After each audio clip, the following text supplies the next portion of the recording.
Hello, determined people. First, congratulations for completing GIE and IELTS or TOEFL.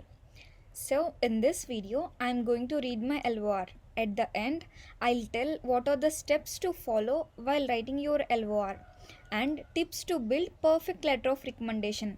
So, here is my LOR. Revered officers on the admission committee, it is with honor that I recommend Miss Vaishnavi, an undergraduate of my department, who is eager to be part of your institution's graduate program.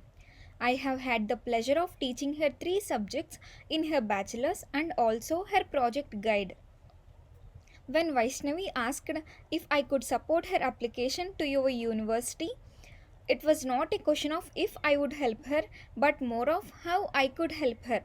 Vaishnavi is the girl who built her own kingdom with the bricks of opportunities and left footprints to her juniors. She was familiar since 2017 when she approached to ask what are the placement opportunities in the CSC branch during her second year of pre-university course.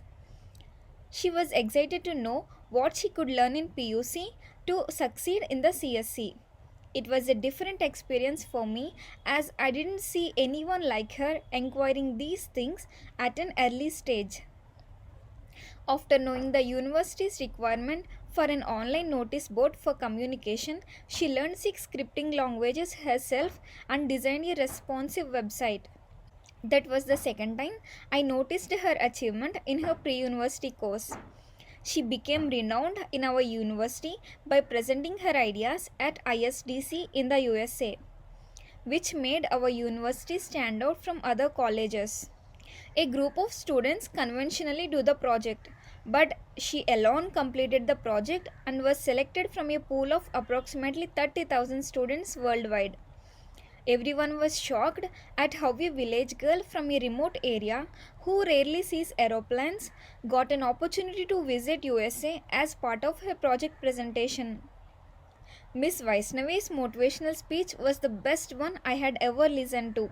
I was impressed by her speaking skills and inspired by her message. When I watched her speech on YouTube, I got goosebumps and thought for a second about how a girl from a rural background stood out from the crowd of 22,000 university students. I was in a dilemma. Is this the girl who felt shy to speak before her classmates now delivering a speech to hundreds of people? When I asked her how she learned these things, she said her failures and family struggles taught her most. This speech and message showed how her efforts transformed her into a courageous and genuine woman. Apart from her academic accomplishments, she is a humanist who always shows gratitude. In class, when her peers asked why she was down to earth, although she had achieved so many things in life, she said, "This day is mine and tomorrow may be yours, and be kind because everyone is fighting a battle of their own." Being an anchor to an event, everyone stood and clapped continuously after the completion. Everyone felt 1 hour session like 15-minute session. One thing that amazed everyone was one proverb she said, "Hard work beats talent if talent doesn't work hard," as a conclusion to her classmates' skit. They were shocked as the proverb clearly explained their skit in very few words. She has done 3 projects under my guidance. One of them was a project to help villagers in the COVID-19 pandemic. Villagers are scared to tell their neighbors that they are affected with COVID-19, fearing eviction, pretending to be normal people, and unintentionally spreading the virus. She developed a project to help people to know which street has COVID-19. The project allowed people to reveal red zones while staying anonymous. When asked how she got this idea, she said their neighbors abandoned her family when the virus affected them. Her thoughts and projects are different from other students and valuable to society. I firmly believe she will excel brilliantly in her graduate studies as she is already well equipped with the basic knowledge in her undergraduation. Her strong determination to pursue higher education and her uniqueness in choosing and implementing projects always separate her from the crowd. I believe she will put extra effort and make a significant difference in her field. She has been contributing her services to RGUKT for 6 years. She would be an extremely positive asset to your program and would be able to contribute to your university in innumerable ways. I wish her good luck in her future endeavors. With greetings and gratitude, Dr. Sanjay Kumar.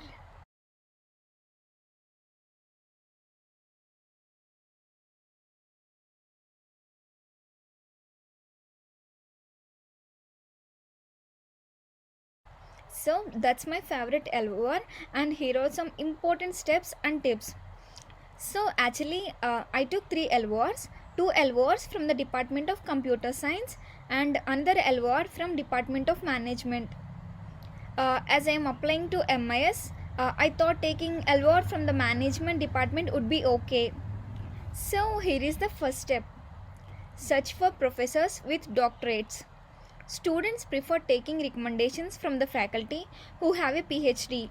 So, take 2 LORs from professors with doctorates. If you have done any internship, it's advisable to take one of the recommendations from your manager at your internship. If you are fresher, take all 3 LORs from professors with doctorates. The second step is to ask your college administration for recent and good letterhead. Request your administration to provide letterhead in PDF format. The third step is everyone suggests writing LOR on a single page, but I think you can extend it up to 2 pages if you have so much to say. My 2 LORs are 2 pages each, and the third LOR is just a single page. The fourth step is writing your LORs. To help you in writing your LORs, I'll give some tips. And you can note down the phrases which you find interesting in my LOR for your reference. Some tips are study as many LORs you can, then you get an idea. Studying more LORs will help you remind your skills if you forget any of them. Read as many LORs as possible on Google and YouTube. I hope you got some idea by listening to my LOR. The benefit of reading many LORs is, actually in my case, I forgot writing about my leadership skills in my LOR.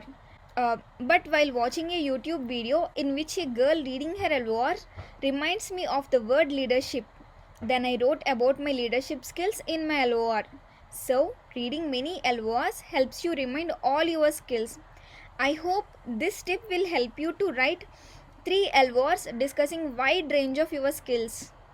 Try to discuss as many skills as possible in your LOR to impress the admission committee.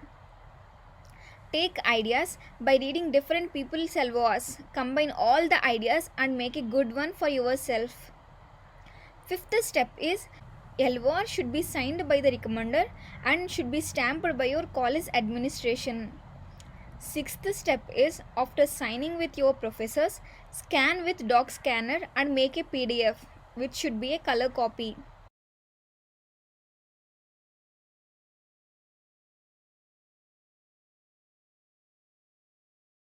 Seventh step is, it's very important step. I made big mistake in this step. Send one professor one LOR. Accidentally, I sent 2 professors the same LOR. They submitted the same LORs for University of South Florida. I will share what happened next in another LOR video. So share only one LOR with each professor. Don't confuse, share one LOR with one professor. Take 3 letter of recommendations. Because some universities ask for third LOR. I applied to University of Cincinnati in Pongal holidays. When Cincinnati asked for third LOR, I was in home for Sankranti holidays and I am so worried, and there was no professors to sign on my LOR. When I asked the university whether it opened or not, they said it opened, but faculty went to homes for the Pongal holidays, and that was a big headache for me. And then traveling to sign and stamp on LOR took much time. All this is one part, and the tension about the deadline is another hard part. So the conclusion is you must take third LOR. So don't forget to take optional LOR. Seventh step is, after you get ready with your LORs, you need to give Gmail of your recommenders in the application portal. Only give your recommenders official college Gmail. Remember, you need to give your professor's email.